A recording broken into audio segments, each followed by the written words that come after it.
Hello everyone, Mike Levin here on Thursday, October 7th, 2021. And much on my mind lately on the professional front. Things are clicking. The different tools that I'm choosing to use are sympathetic to each other. They are complementary, C-O-M-P-L-I, complementary to each other, and things are really starting to click. So it's the case of where what I've been trying to do for years in various ways is now just supported as the natural way of working for various environments that are easy to acquire on your machine, whether your machine is a Windows machine or a Mac or even a Linux machine with a desktop, say Ubuntu. It's kind of like a stack. One is tempted to call it, oh, what's your technology stack? Which talks about your different layers, your hardware, your operating system, your language and execution environment, any other software that's layered in there for applications like a web server, and then finally your program code and the interface to the user using your software, your app, which you are actually creating APIs, the application program interfaces. How it interacts with a human being, they just change the letters and they call it user experience, user interface, what have you. But UI and UX are just cases of APIs, application program interfaces with humans, UI, UX, right? So anyway, I'm thinking a lot about frameworks these days because I have alternatively created them from scratch for myself, for my uses in business, and attempted to use other ones for the shortcuts they provide, such as Ruby on Rails back in its day, and Django I used just in very lightweight capacity for trying out its lightweight blogging stuff. But have ultimately ended up giving up every framework I've ever tried, unless you want to call the common Python packages like the requests library and pandas as frameworks. If you want to call pandas and requests frameworks, then guilty. I'm using frameworks. However, they are nothing like frameworks in the sense that Ruby on Rails or on the more web JavaScript browser client side, React.js and its kind, Vue.js these days. So frameworks step in and make a lot of coding easy by following conventional behavior, usually on CRUD applications, create, record, update, delete, in a usually relational database model. Key value pair databases are used more and more frequently in these kinds of framework environments. However, I have never found a framework that didn't set you up for some sort of regret or failure. Even today, Flask, the web framework for Python. Now, Flask 2.0 was recently released, so I really got to check it out.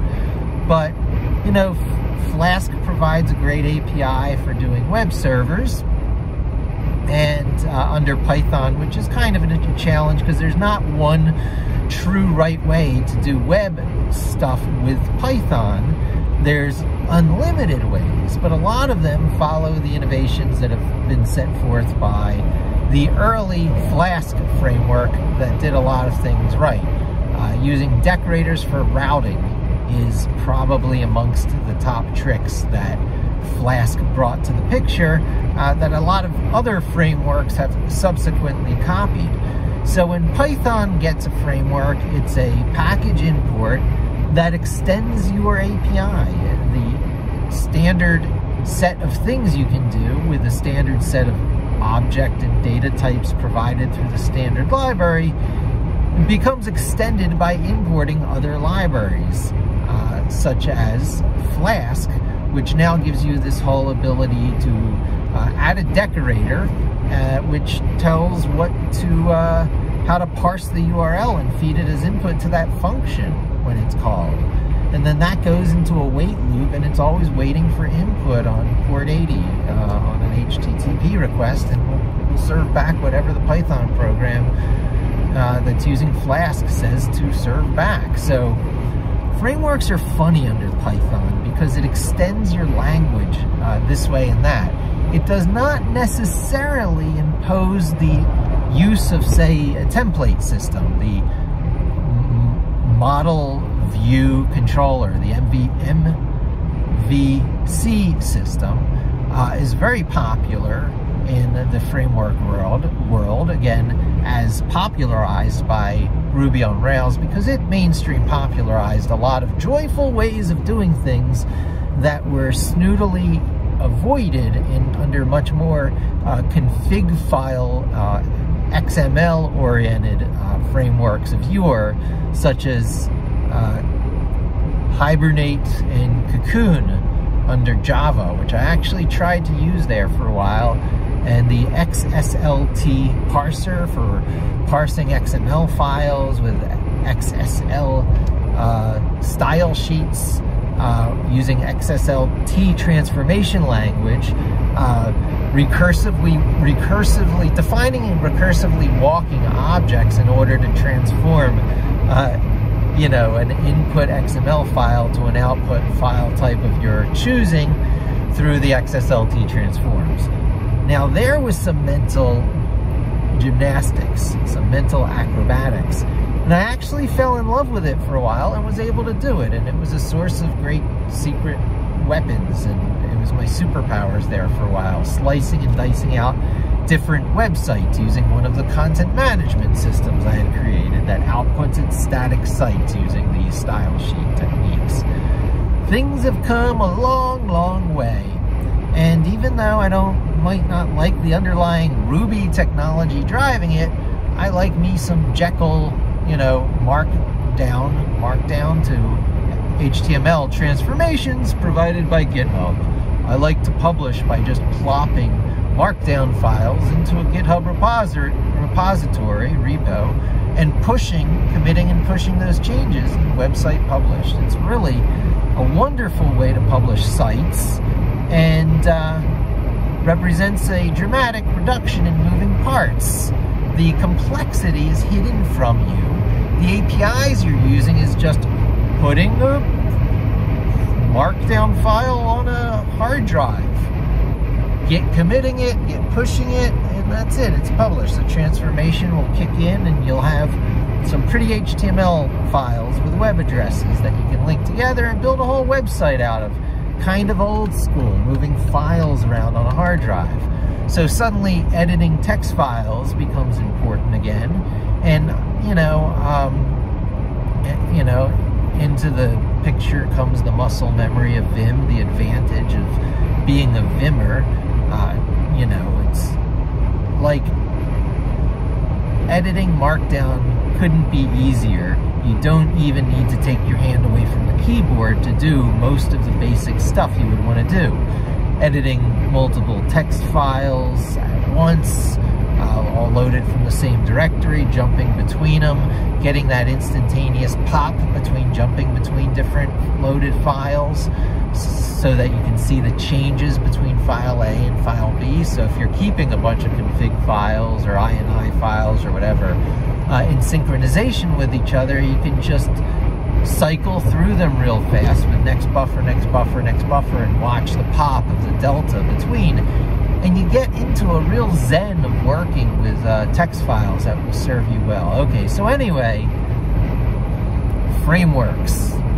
I generally give them up, walk away from them, abandon them. Don't like using them because frameworks will disappoint you somewhere along the line. So what do you revert back to? You revert back to the vanilla language. In the JavaScript world, they like calling it vanilla JavaScript. Vanilla JavaScript is not a framework. It's just the standard ECMA script and the standard DOM model of the browser. And I guess standard CSS classes found in the DOM model, stuff like that. And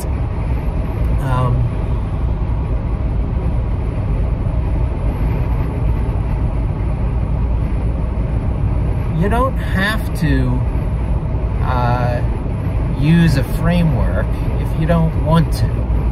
Having to use a framework is a position of weakness that portrays having chosen the wrong initial environment in the first place, because you want to get as close as possible to the level of granularity of the things you're trying to control by your first selection of, I guess, program application layer. Now, the web being what it is, you can't get away from JavaScript, so you're in a Node.js world almost automatically. But if you're willing to walk away from that and be on the road less traveled and accept standard Python APIs to web servers, a sort of timelessness. It's not exactly Node.js. It doesn't have the mainstream, I guess, you know, appeal and bandwagon momentum as Node.js does right now, and its Microsoft-owned NPM repo system. However, you could look at the WSGI interface. They call it the whiskey interface of Python. It's the standard way that web servers are interacted with. And because there's a standard API for interacting with web servers, as long as your tech abides by the whiskey standards, and mod Python doesn't under Apache, the standard way, and I was caught in this trap early on when I was taking up Python on the web server. I saw mod Python with Apache, and it's like, oh, I'll work this way. But that was not whiskey compatible, and it was a mistake. The stuff I was learning was not timeless. But by switching over to Nginx or any one of the other countless GNU-corn and stuff,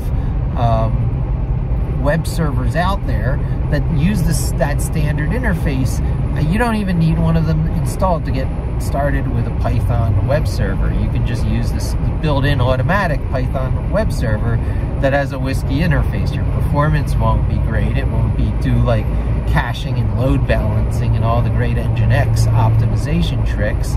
However, you'll have one there for free with just the Python standard library installed. The Python standard library does a lot. It has a natural language toolkit, an LTK library built in, which has keyword stemming and you know, a bit of I forget the word, but you know, language analysis stuff built in. Longest sequence in common between strings. Oh, so useful in figuring out what the targeted keyword of a page is by doing that between your meta description, your title, your body copy, the keywords found in your URL. You do, you know, longest sequence in common, order dependent or not, and you suddenly can figure out, create histographic analyses over what a URL, a page published on the internet, is trying to target. These are the kinds of things I'm starting to be able to do in my sleep because the framework just supports it. Now, I'm not always talking about getting into a Python pandas data frame either, turning it into a DF, although that oftentimes does help, let me tell you. Even just to export CSVs, I find myself turning my data into a data frame. So data frames are a data type that are being found in more and more things that do data science-y like processing. So you'll recall from other videos or from knowing Python or whatever that there's 3 primary data types in Python, aside from like integers and floats and strings, which are all there. You can assume you have those. But in addition to those, Python gives you a list, which is a dynamic, appendable, some might think of it as a ragged array data type from other languages, but it's more powerful than ragged arrays. the dynamicism built into a list is pretty incredible. And those are represented by square brackets. So there's your list, there's your tuple, which is very similar to a list, but it's not intended to be so dynamic. For example, if you're creating an API, you might define it with a tuple because each position will have a meaning, and you can optionally label it. In fact, it's great practice to feed a tuple into a function, even if the function takes multiple parameter or argument input, because you can shape the tuple you're trying to feed it to match how the function expects its input. You can label it in the tuple, and then, you know, using a named tuple where each position gets a label, and then suddenly you can splat your tuples into your functions. And I'll say quite a bit more on that in a moment, because that plays a critical central role in the non-system system, the non-framework framework I am coming to fall in love with under NBDev, under Jupyter Notebook, under Python, under the standard C Python, you know, execution environment, under your choice of operating systems, Windows or Mac or Linux desktop. I happen to be using Windows 10 at this time, and I'm very happy with it, particularly because of the Windows subsystem for Linux, WSL, which I talk a lot about in my videos, and I'll be talking about more, because if there's one command I'm getting familiar with, it's sudo hwclock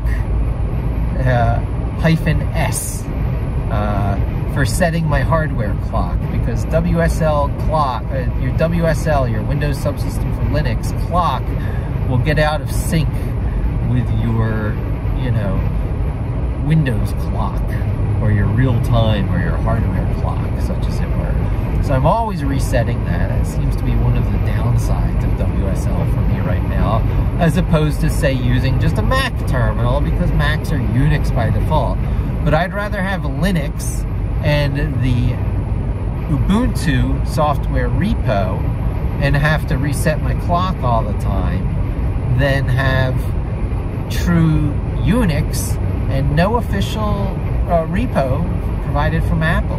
You have to choose your repo. Now, everyone chooses Homebrew these days, but not necessarily. It could be Fink or Mac ports, or there's a bunch of them. So there's lack of clarity, although Homebrew, and then you just look at the word Homebrew, that shows you how much at odds with the Mac and Apple way that doing this software repo, this free and open source software repo stuff, is to the, you know, Apple ecosystem. They don't like it. The one that became popular is called Homebrew, so you got a bunch of Mac people doing Homebrew stuff. So I was one of those Mac people for a while, and I tried to get with the Homebrew / Ruby. It's another Ruby under the scenes type thing, with the formulas for brewing things, and I just didn't like it. Give me apt-get install any day, or it's just apt install these days. They got rid of the -get to make it even more user-friendly under Ubuntu for doing the two most frequent, or the three most frequent things: apt update, apt upgrade, which actually does the upgrade based on your now updated repository or directory index of software that's available for quick install.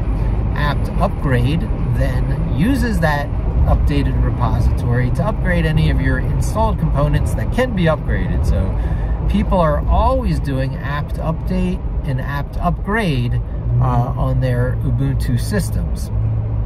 Now they also are doing apt get. I do it as apt-get space install. I'm not sure if they abbreviated even that even shorter, but apt-get space install, and then the name of the package you want. It's like a pip install, but for Linux. And sometimes it's even necessary to get things onto an otherwise very stripped down version of base Linux operating system.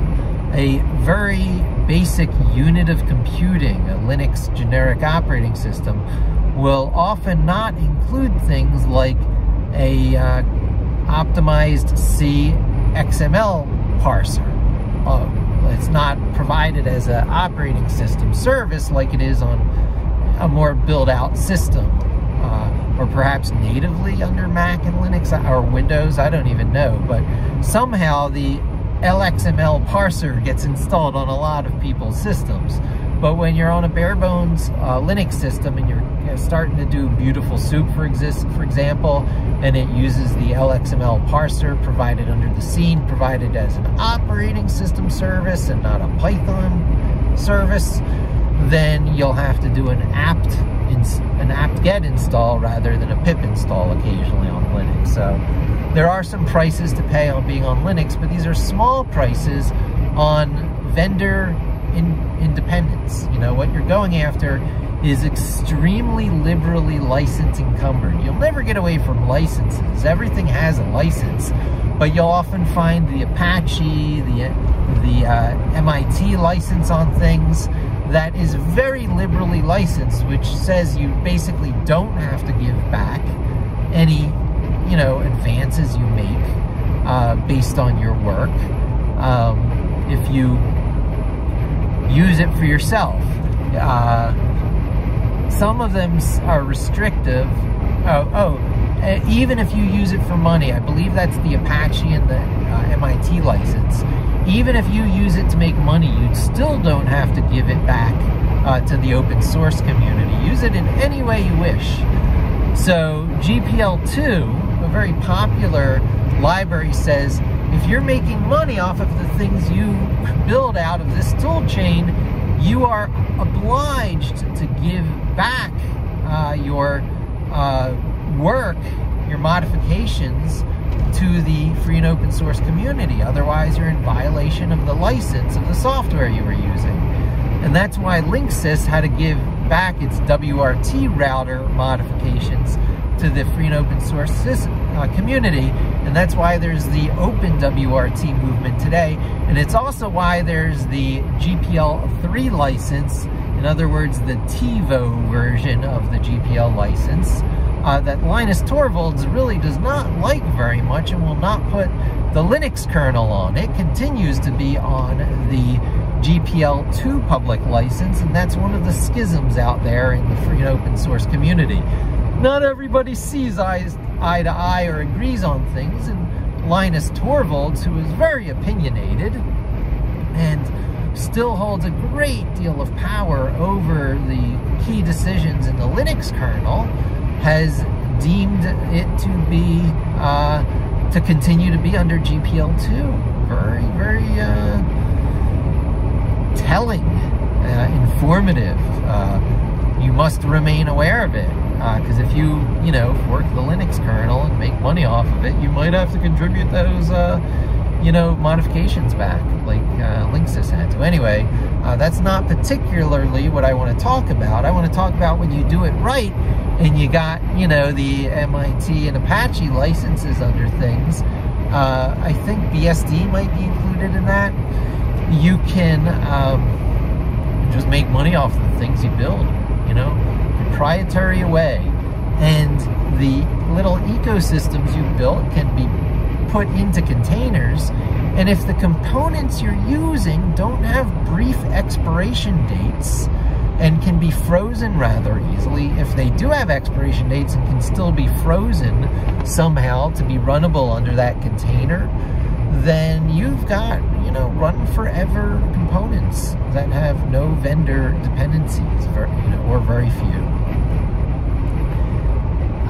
Whole instances of Raspberry Pis, whole computing nodes, including the virtualization of the hardware. Just drop this somewhere that has compatible hardware specs and you'll have a running instance, are included in the types of things that you can create now. So you can make transgenerational code, running code that will live longer than you do.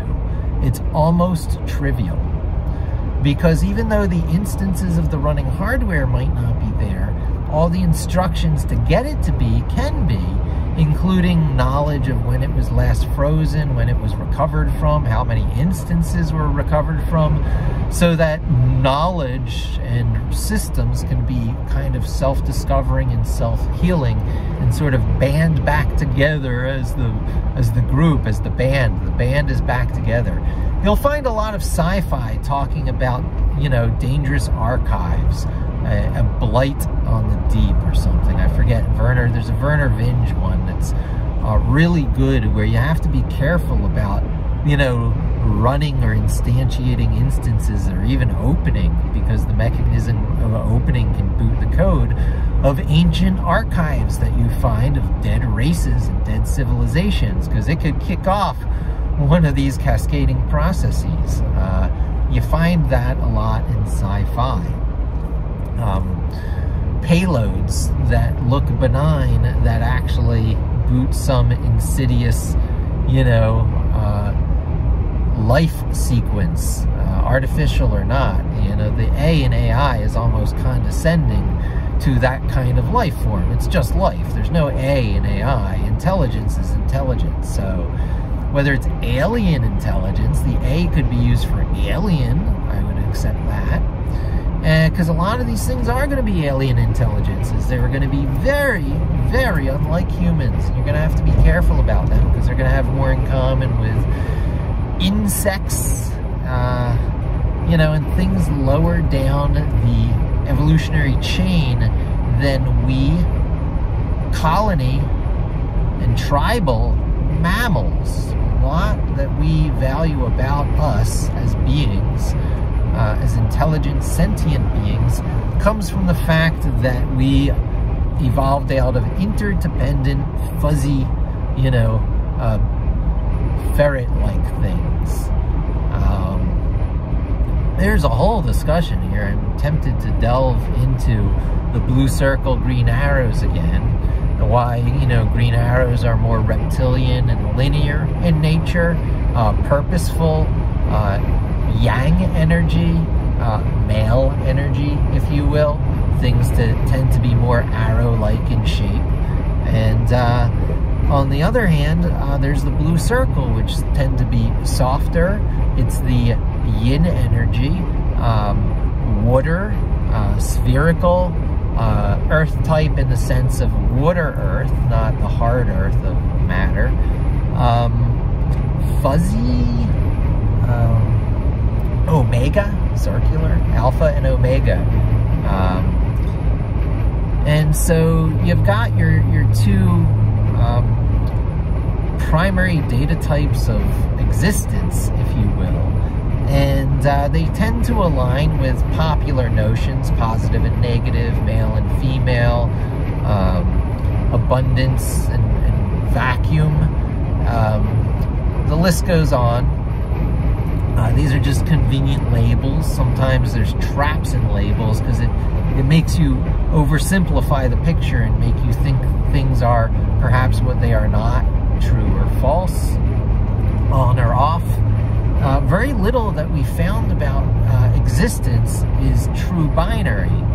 Even down at the single quanta of light, a single wavelength, the smallest wavelength of electromagnetic energy possible, which also we believe, I think, is 1 Planck unit in length, and also the smallest theoretical size for a single black hole, and perhaps a single universe. Even that 1 unit may have a string inside that has infinite variety, right? So even when you think you get to the universe's pixel, the binary, the on-off, the punchline is that just contains a vibe. It's a string. And the vibration, the harmonies, the rhythms that can be built out of that string are infinite, so it almost has enough information holding capacity to be a universe in itself, even though inside of our universe it looks like a single photon of light, a single packet of energy. The E in Einstein's E equals mc squared equation at its smallest. So, APIs, right? So APIs are built out of things. and complexity is just shoved around and moved around. Why isn't it photons all the way down when we look down at smaller things if we're all made of light, because E equals mc squared? So we're all energy, we're all standing waveforms. When people talk about, I don't get your vibe, man, take them more seriously than the tree-hugging crystal people you think they are. They are onto something. Everything is vibes. So there's vibes in true crystal form. You will find the silicon element vibe expressed in pure quartz. Crystallized silicon is quartz. Non-crystallized silicon is glass. Impure doped silicon on thin crystal wafers is semiconductors. So glass can be a lot of things based on its preparation. Glass can be many things except for the common stuff of life, because why are we not crystalline in form? If 1 out of every 3 atoms in the crust of the Earth, it's about 30% of the Earth, is glass, why isn't everything made of glass? Why didn't our proto, single cell ancestors say, oh, I'll make bones out of this stuff? Probably they would be too brittle, or they'd have to be quartz, which can fracture. So we'll use this other stuff, which is in less abundance, called calcium, this soft silvery metal that interacts and oxidizes quick with oxygen in order to create foamy cartilage of all sorts. Everything from limestone to marble, if I have it correctly, to our bones, to the chitin of the exoskeleton of insects and crustaceans, mollusks. And so silicon is made, silicon, which is metal, one of the elements, a metal element, is made into all the stuff that we very much associated with rigidity, the rigid stuff of life. Even trees use it. Now, trees don't exclusively need it. Plant cells can often make do with just their, oh my goodness, I always forget this word, but I believe it's cellulite. And when more rigidity is needed, the calcium is sucked in through the roots. Its form of getting its vitamin and minerals. So one of the vitamins and minerals, when you hear calcium is a vitamin and mineral, it's a metal. Your body needs metal. I got to remember the atomic mass and the atomic number of calcium to describe these things better and talk about their available or void of valence electrons, to explain why they're chemically active, why they like to interact with the oxygen and become stuff that doesn't look like metal. Foamy metal is what our bones are. So anyway, I keep going on to these tangents, but it's a life API is what it is. Life is choosing as its API foamy metals for rigidity, okay, for fingernails and teeth and bones and insect and crustacean shells, right? For other things, it uses carbon, right? Because we're carbon-based life forms. Carbon is used in almost every amino acid and protein. So there's a whole discussion to be had here, but what are we made of? We're made of about 20 things, which could have, in their full variation, 22 things called amino acids, but in the life forms here on Earth, we only use about 20 of them, and they're made up of carbon, certain other nitrogen, certain bonds coming off of them. I forget the key things, but they're the building blocks of everything else. So the Gattaca of, writing our DNA, I believe, the movie always makes me think it's Gattaca, but it's really only 4 proteins, I believe. GATC, I believe. I always get it a little confused, but it's 4 of them. 4 of the 20 amino acids that we're built of, I believe, are the 4 that encode DNA. So right there, that's the use for 4 of them. Why do we need 20 of them? Well, our body produces some of them, so they're not all critical and required. And of the ones that are still required, I forget, it's about 11 of them. We need to get them from outside sources, and they are, you know, things that that our body needs to do all its various functions, all its protein folding, mini factory instructions being carried out through one of the most complex APIs you'll ever encounter. In fact, science does not fully understand it because, you know, life processes in turn, in some instances, at least in the instance, the class known as human beings that we're familiar with, can give rise to sentience, this meta-intelligence, this meta-awareness, matter being aware of itself. I mean, how ridiculous and ridiculously awesome is that? For a lump of matter, you know, a self-animate, you know, bunch of hydrocarbons, you know, bound together, be able to, you know, record a YouTube video while driving down the highway in a combustion engine vehicle, you know. We're living a miracle of improbability. It's improbability built on improbability built on improbability. And that is our existence. The API of reality is wackadoo and still not wholly figured out. Some people will say it is very close to standard model. That's as close to figured out as having mathematical formulas behind humor, okay? Because if everything in existence can be described from initial conditions, it's got to be able to describe everything. So it's got to be able to describe our free will. It's got to be able to describe, you know, humor and all the crazy, you know, things that come from being colony mammals, the fuzzy, you know, little creatures that had a lot in common with reptiles early on. The hairless moles digging through the ground, the early mammals, were some variation of reptile or something that came before that just started to heat its blood up a little, switching from cold-blooded to warm-blooded, so it metabolizes its food a little bit different than reptiles, and now suddenly it has the need to eat more, but it can be more active ongoing.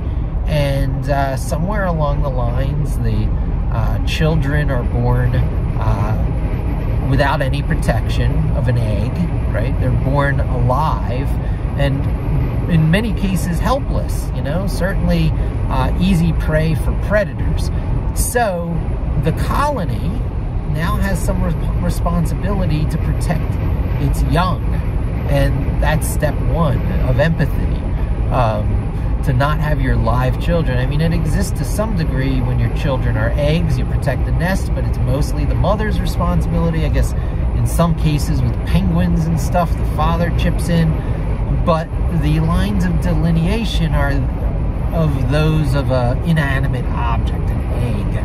When the object is animate and can get into mischief and can move and has mobility, the responsibility suddenly belongs to more individuals in the tribe. Anyone who might happen to spot a, you know, wandering youth, and it's their responsibility to corral them back to the center, to the tribe. There's kind of a circular, you know, circle the wagons instinct in tribal or colony animals. They huddle together for warmth sometimes it's over warmth, and they're literally piles of these creatures like sugar gliders, and there starts to be convection where they pile to the center for warmth, and when they're in that center, they're being squeezed from every side. So the experience of being squeezed in an enclosed place is actually a comfort to certain colony animals, and hence the proto-hug, right? You need a hug. Where does that come from? That's where it comes from and it appeals to the inner sugar glider. So these, mole or vole-like things burying through the ground that hardly even have vision start to pop their head up through the surface because there's better feeding up there than all the earthworms and other, insects in the ground. So it turns out that if better feeding is the insects above the surface, you pop your head up every once in a while and you start to get that, prairie dog behavior, the meerkat behavior, the more upright behavior. So these moles become more upright, elongated to get a better view when they pop their head up, and they start getting hair for whatever reason. I don't know if it's a function of, going through the ground. Hair is better than scales, perhaps, cleaner, something to do with the dirt, who knows. But now you got a warm and fuzzy colony animal, and now you got empathy kicking in because of giving birth to live young. And there's a whole deep discussion about where all the other traits and love kicks in, and monogamy, but I'll forego that discussion and jump right to the fact that everyone fits into one of two personality types, or on a spectrum between the two personality types. On the one end is the circular water yin, attributed to feminine side of things, and that's the blue circle. And on the other side is the linear arrow, green arrow, yang, often attributed to male attributes, side of things, the alpha. So the yin or feminine is the omega, and the yang or the masculine is alpha. Now don't take those labels too seriously, because if there's anything that makes things go wrong from original intent, it's labels, and making your labels do too much work in your understanding of the thing. You have to look deeper at what those labels represent. Nonetheless, we do have them to work with, and so we got our blue circle and our green arrow, we got our omega and our alpha, and we got fairly more even splits of power than one would think, given that omegas have roundabout solutions to things that change the game forever when it happens, and alphas have highly competitive, rigid rules, high performance, easy to optimize, and important to the survival of the tribe, because hunting is what brings back the food that lets you get through the winter. So highly valued, often valued greatly over the more indirect and non-linear methodologies of the omega, right? So APIs are pushing around the often clear, linear, precise, easily documented API rules of alpha interfaces, or the softer, more blob or object or key value pair oriented interfaces of the blue circle or the omega mentality, right? So even databases right off the bat are going to pair up with one of those two personality types. Key value pair databases tend to be omega in nature because there's a lot of exploratory stuff. If you're making calls against APIs, you can use your API call as the key to a database. If your API call had multiple parameters that took arguments, those parameters are the labels and the arguments are the values on the labels. The whole thing, labels and values of those labels, parameters and arguments, all together can become the compound's primary key to a key value store database. Okay? So, one of the main key tricks that I will come to time and time again is the use of named tuples. From collections, import named tuple is one of my most powerful spell incantations early on in almost any project where data collection is necessary and where values or arguments are going to be fed to functions that have parameters. So that's almost every case. If you have date ranges, if you have website names or URLs, if you have keywords, whatever have you, you're going to be feeding those into some sort of function like get volumes for keywords, get volumes potentially for keywords for site for date range. So all those things can be put in a certain order and be defined in a named tuple. Now that named tuple has this wonderful duality of life. Now, even more than a duality, it's a double entendre, it's a triple entendre. Named tuples can first be created through loops for every keyword, for every site, okay? For every keyword, for every site, for every date range, okay? So you have keyword, site, and date begin and date end. Now let's forget about dates for a minute, because the fewer dimensions you have, the easier it is to imagine. So let's just say in order to pull a piece of data, you need a keyword and a URL. For this keyword, for this URL, there's going to be a function somewhere that takes in a keyword and a URL. Now you're probably going to make decisions of order dependency in your function.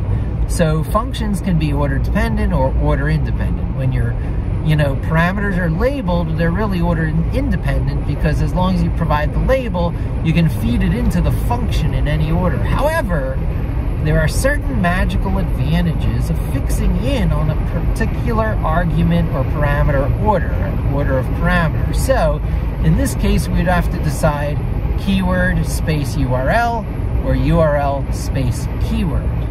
Now, it often depends on the end application.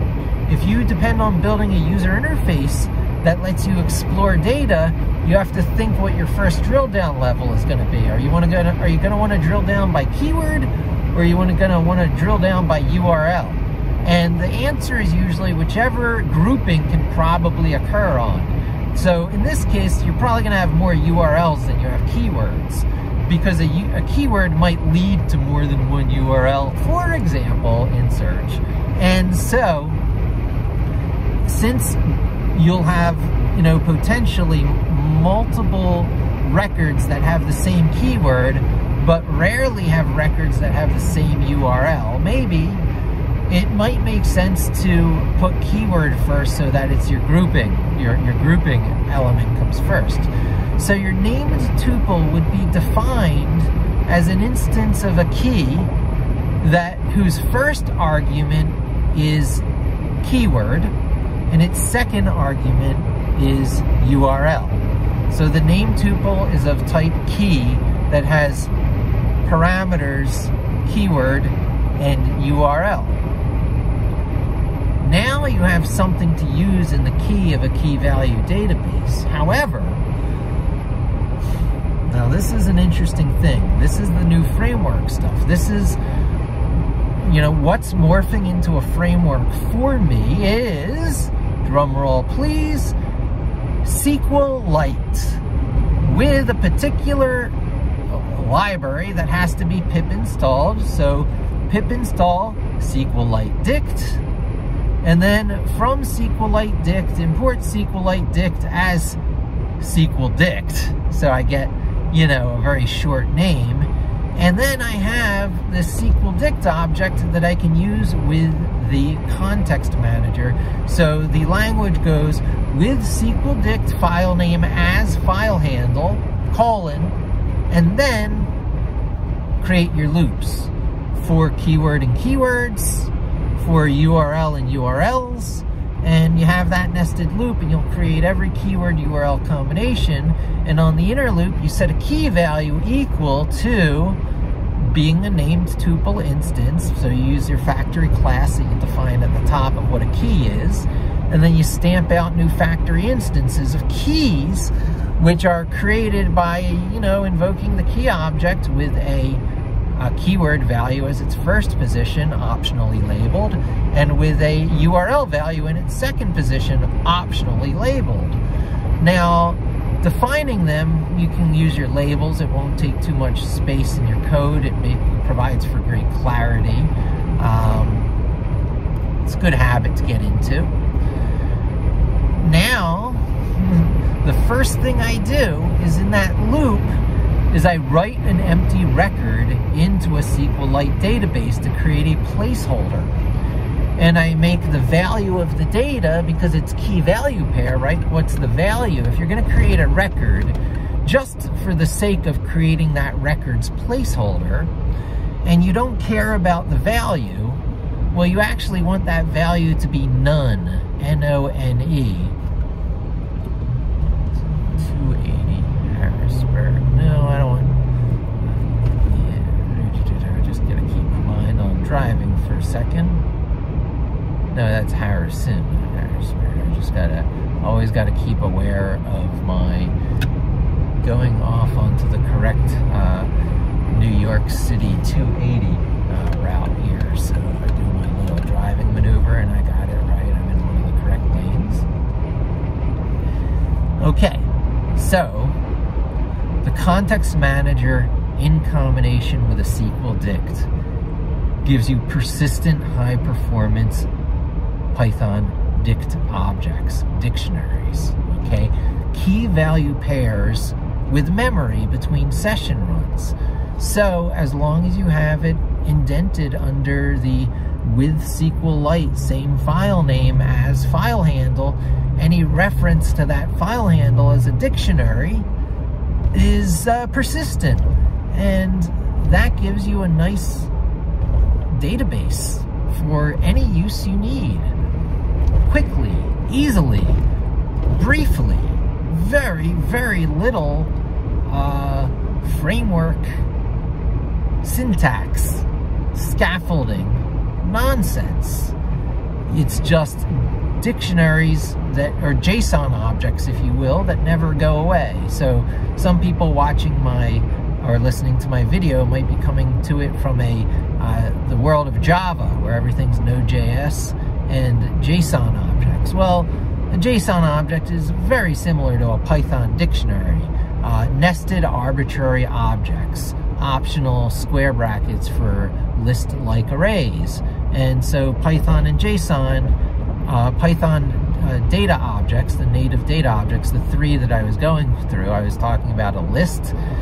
Then I went on all these tangents, but the other two are dictionaries and tuples. I started talking about tuples, and they're very, powerful role in all this, because people are like, well, if you have a list, what do you need tuples for?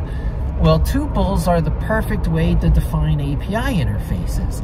And when you define your API interface using a tuple, you get to use it as dictionary keys on the one hand with SQLite dict, or just SQL dict as I often refer to it.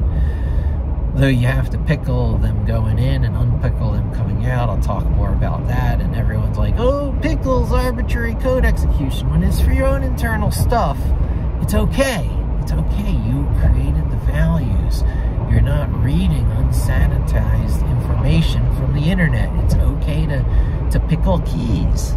You can pickle your keys. Go ahead. Pickle your keys, unpickle your keys. You'll never execute arbitrary code. No one can insert arbitrary code into your, local SQLite files, Mike is suggesting a system where you use SQLite and you unpickle your keys. So SQLite files are transportable between operating systems. It's a perfect data file interchange format. But if you go unpickling your keys, you could have a hidden payload. Yeah, you could. But okay, don't use your highly easily interchangeable SQLite databases for file interchange, okay? Find some other way, or if you do, don't use this key pickling technique, all right?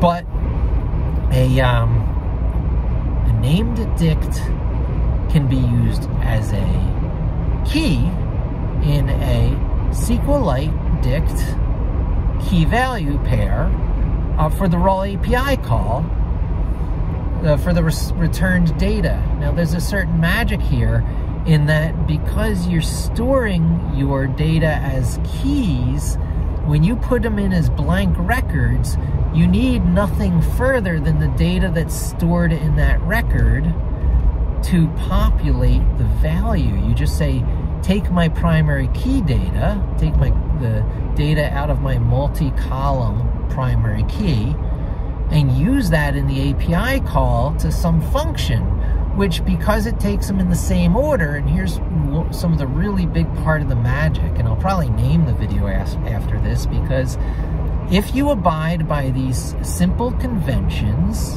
you know, use compound column primary keys in the form of named tuples for SQLite dict key values, in the same order as the functions that are going to use those values, so that you can splat your key into the function. You can splat your key into the function. So say you create, and I'll have to come up with good nicknames for this. You have for each keyword and for each URL. So now you have your keyword URL combinations as keys with record the values coming out set as none types, which is a data type in Python. It makes sense. It's the same thing as like perhaps empty or null type or nil type, whatever have you.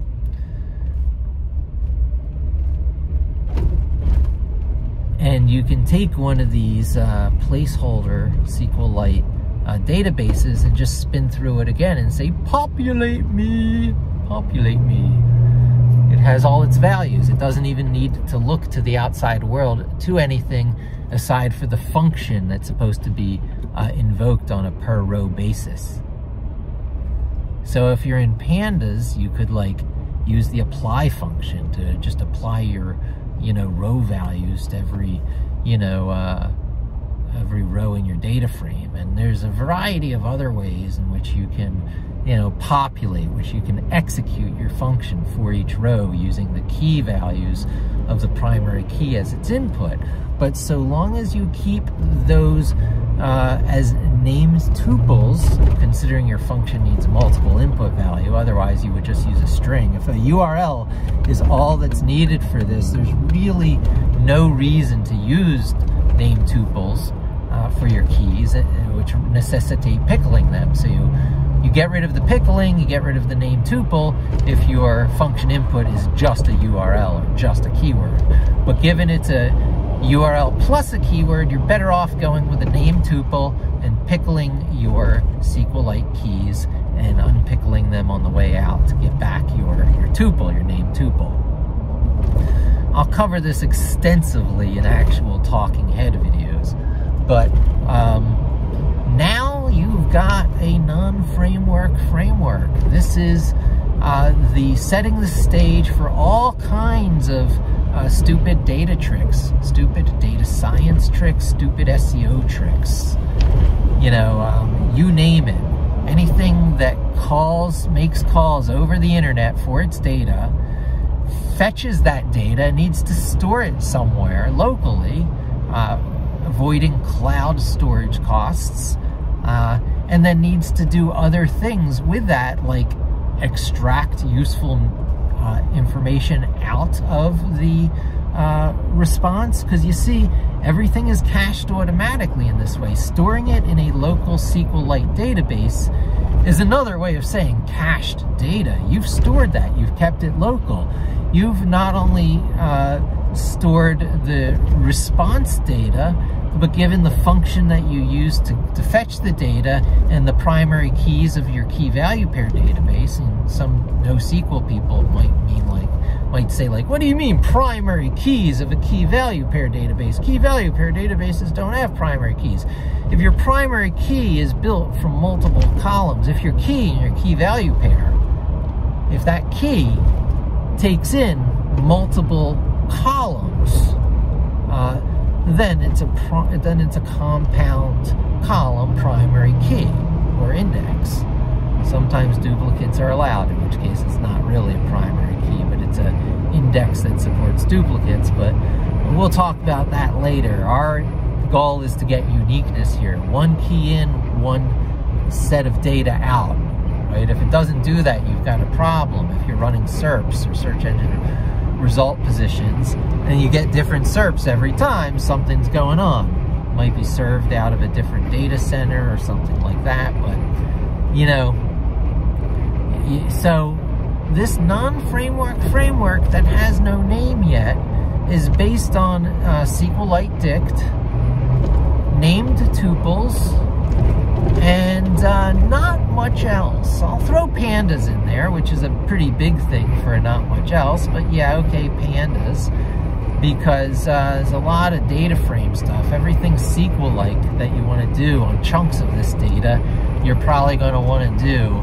you know, one data frame at a time, which sort of sets the stage for parallelization, because if you can chunk things across multiple data frames that you could process separately and marshal the results in a MapReduce-like process, you can just throw Dask into the picture, and your pandas data frames become Dask data frames, and then you can take advantage of however many cores are in your local machine, or farm it out over one of the many services that lets you work this way. This is usually the Hadoop or Sparks world, but you can get it in Python without knowing anything about Hadoop or Spark or much about MapReduce itself in general. Just make sure you can write what you're trying to do, mostly as a list comprehension for item in list.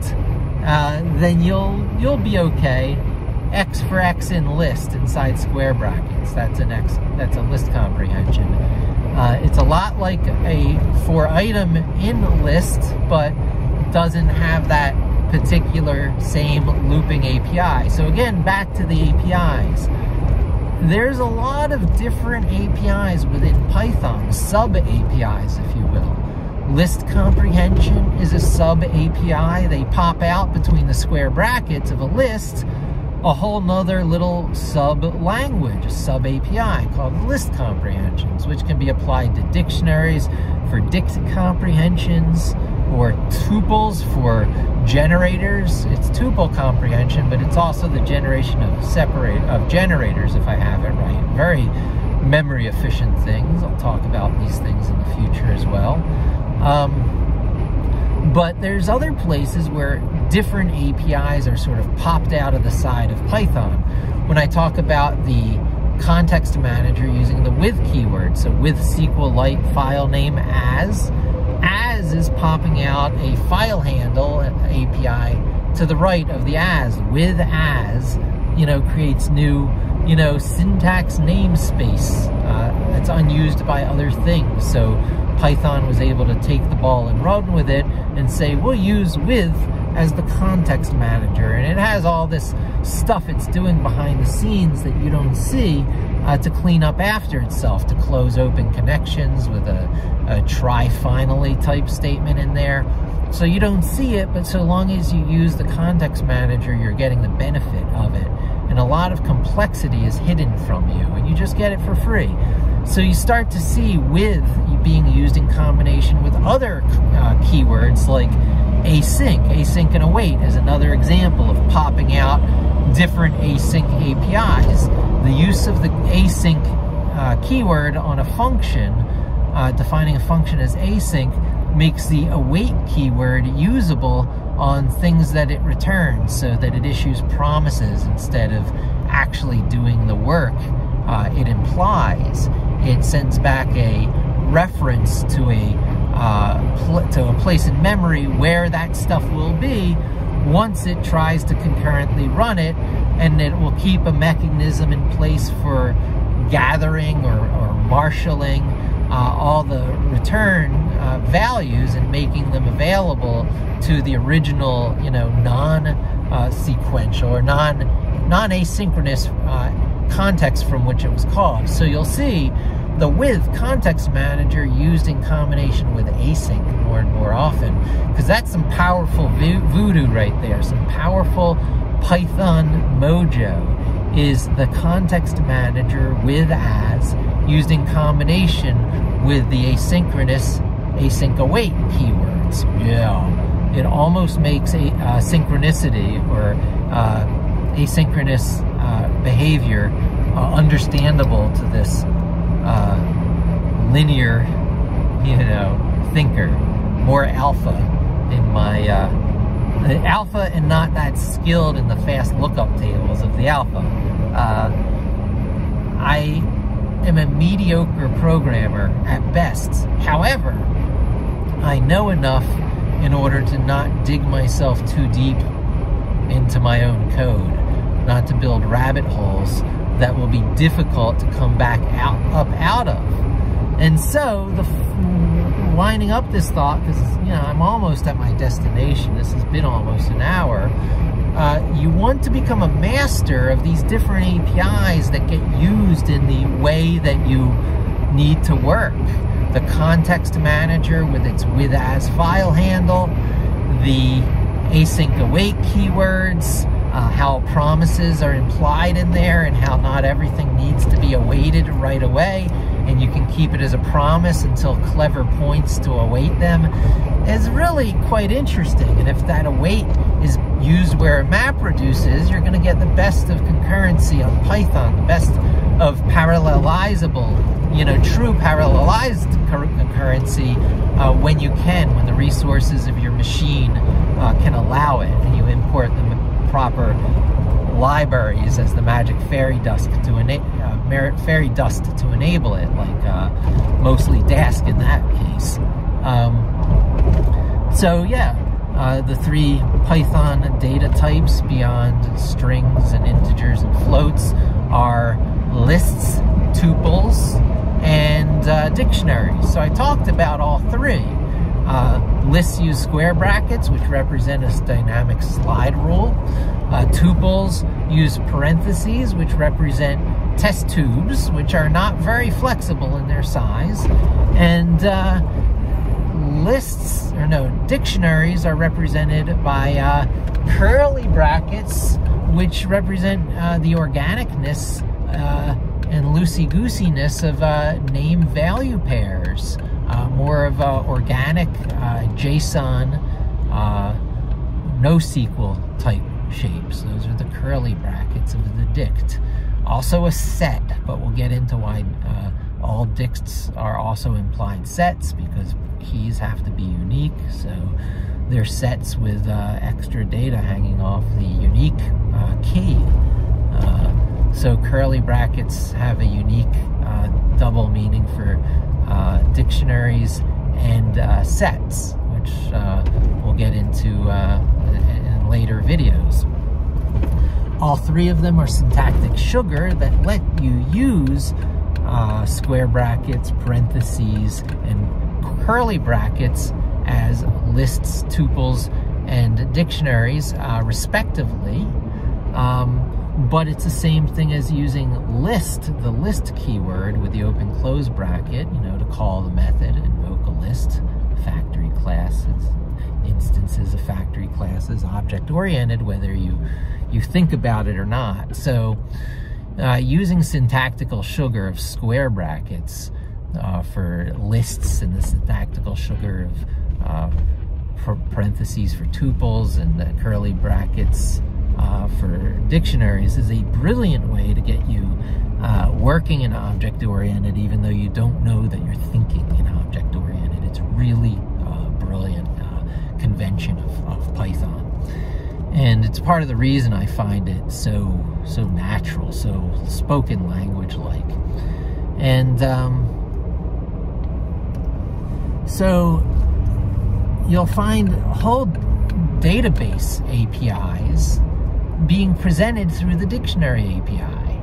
So when you open a SQLite file handler with a context manager, the file handle is a Python dictionary. So if you use keys in your dictionary, if you do DB with a URL inside square brackets as its key, or a named tuple that happens to be pickled, you can set the value. So database with key of URL equals value, the whole response object. If you're using requests to do the fetch, you don't store the request.text or the response.text inside of that value.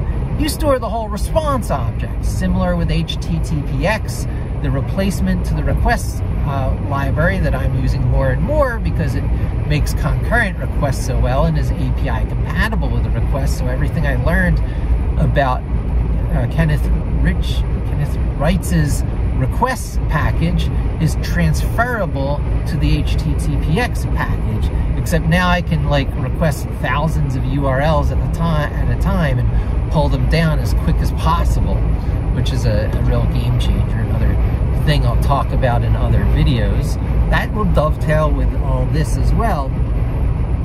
So you use, with SQLite as DB. DB becomes your dict with keys like URLs become equal to the response of your HTTPX get method. You take your response object and you set it as the value of the database for that URL as the key. That URL is the key, returns that response object as the value, which you can reach into as if you pulled it live off of the website. So now you build a cache, right? So this is also getting data caching for free into every project you do, because there's almost no project that requires retrieving data that can't go through this, first to fill in all the data locally, if you will, at least in raw format. Now it's a bunch of request objects, a bunch of request response objects now sitting in your local database. Is that what you want? Well, no, probably not. You probably want your, response.text, your title tag inside of that, your meta description, your body copy, and everything else, what have you, and set the stage for, filling it into pandas data frames for exporting to spreadsheets, or doing, word stemming and some histogram analysis on word use and other stupid SEO or data science tricks, and produce a deliverable based out of it, probably data to be brought into Excel or Google Sheets for a pivot. You might even want to use the power of Python and open PyXML, open PyXL to write out an Excel file, write down the charts and graphs if you want. You can pretty it up all there in memory without even Excel. You don't need Excel as a component to use open PyXL. It's because the file formats are open, so open PyXL knows how to write into the file format correctly, so that when that file is opened in Excel, it's got everything filled in the places you need. So that is coming in the Pipulate framework. So what I'm doing now really is I'm taking all these best practices, all these little stupid data tricks that, have these little SQLite back-ending steps, and I am turning them into SEO kata forms, best moves to create deliverables. And no deliverable is a repo. A deliverable no longer justifies being its own GitHub repo, because all these things are clicking together into place just perfectly so that the NBDev part of it gives you the way to export your common libraries to an optionally PyPy package that can be pip installed. And in that same context, you can use all those components in the unexported, still in Jupyter Notebook state, to run tests locally, which can be a deliverable in its own right, or to have side-loaded notebooks or code running underneath your package that don't get exported, so you could have deliverable types just hanging off the bottom of your package, and only the ones that are marked for export via NBDev are the ones that will be exported into your common importable package. Optionally, PyPy installable. Pip install Pipulate is an example of this.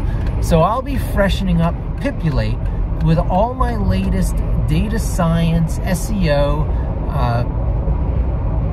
SQLite dict, context management, named tuple, Python's Panda, Kung Fu in the coming days. I mean, I'm already using it every day. I can't live without it. It covers almost everything an SEO needs to do. You could probably get rid of your need for Screaming Frog would be a area that comes to mind. You could probably get rid of your need for everything except what stores long-term valuable trending data, such as search engine positions. So you'll rarely get away from, because some of your data is free. You can get your own Google Search Console data from Google Search Console for your own websites. If you're running Google Analytics, you can get your own Google Analytics data from your GA instances. So that all you get for free. If you have access to your log files, you can get that. Any APIs that your hosting environment makes available, any generic Google service like Google Sheets, you can interact with that. You get basically all that kind of for free as part of new tech infrastructure that's available for you. Watch what they're going to charge you for, though. Keep your eye on what the cloud providers start charging for. But you can't get away from things like SEMrush and Ahrefs and perhaps deep crawl, because you're not going to want to do, you know, million-page site crawls using SQLite as your back-end dict. But you could just rewire what's being tied to SQLite dict and back-end it with Redis, either locally or on the cloud, and bada boom, bada bing, you've got probably deep crawl scale caliber crawling. I don't see why not. All of this stuff works the same way. It's about computing resources, right? Get your hand on some computing resources. I'll be plugging my stuff into containers running on my QNAP NAS, which is quite hardened. You know, I will not be the victim of, say, the QLocker hacks. There was yet another firmware upgrade today when I went into my QNAP interface. So I'm a little bit nervous, but I'm keeping everything patched up to date, and I'm hardening everything, making nothing accessible to the internet, even through mapped ports. I am not making any generic web services or HTTP services or services of any protocol internet accessible, available even through obfuscated and encrypted ports on my home routers. It's not worth it. It's not worth the risk. What I am going to be doing, though, is having something running inside that network that's going to be checking a secret email address on a timed basis for taking instructions only from a particular email address, and probably even then under perhaps under other conditions like certain ISP as I parse the headers. So I will have something doing my bidding that I can send commands to, but it's not going to be like a web service or even a microservice or anything like that. It's just going to be something that on a scheduled basis checks an email address and then follows the commands issued through it. Okay, so I'll be wrapping up real soon now because I'm almost at my destination, but I guess to put a fine edge on it, the framework I have discovered is as a result of an importing of a certain number of seemingly lightweight frameworks, but they're really heavy duty and set you up for doing some pretty incredible work where your deliverables are expressible in gists. If you look at them, they're so obvious and clearly written, you'll get the gist of it. They could be kept in GitHub gists. That would be a wonderful place to keep deliverable types. You throw them in a gist.